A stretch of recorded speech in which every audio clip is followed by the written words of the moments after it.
ក្លិនរំដួលក្រពុំធ្វើឲ្យខ្ញុំក្រៀមក្រំអាឡ័យសូបិនឃើញស្ងួនរាល់រាត្រីឆ្លងឆ្លើយសំដីក្នុងន័យស្នេហាអរក្លិនក្រពុំដួងចិត្តអាណិតទេឬយ៉ាងណា5ម៉ោងកុំអើយបងខ្លោចផ្សាថាចិនមេត្តាបងវិញឬទេបងជាអសាហមថាហើយច្រៀង5ពីចិនស្នេហ៍ទុកខំបំភ្លេងក៏មិនភ្លេងដែរជាគូបុព្វេឬយ៉ាងណាសូមក្លិនក្រពុំប្រណីប្រាប់មកស្រីសបងសងការបើអូនអាណិតសូមវាចាពីចិនដាឲ្យបានដឹងផង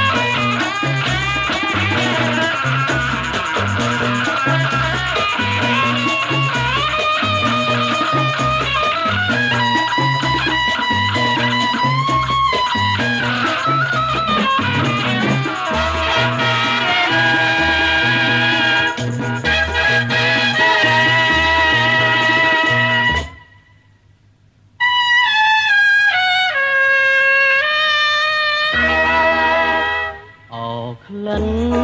រំដួលក្រពុំធ្វើឲ្យខ្ញុំក្រៀមក្រំអាឡ័យសូបិនឃើញស្ងួនរាល់រាត្រីឆ្លងឆ្លើយសំដីក្នុងន័យស្នេហាអរក្លិនក្រពុំលួងចិត្តអាណិតទេឬយ៉ាងណា5ម៉ោងកុំអើយបងខ្លោចផ្សាថាចិនមេត្តាបងវិញឬទេបងជាបសាធំថាហើយច្រៀង5ពីចិនស្នេហ៍ទួខំបំភ្លេងក៏មិនភ្លេងដែរជាគូបុព្វេឬយ៉ាងណាសូមក្លិនក្រ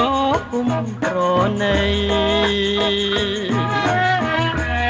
5មកស្រីសបងសងការបើអូនអាណិតសូមវាចា7ពីចិនដាឲ្យបានដឹងផ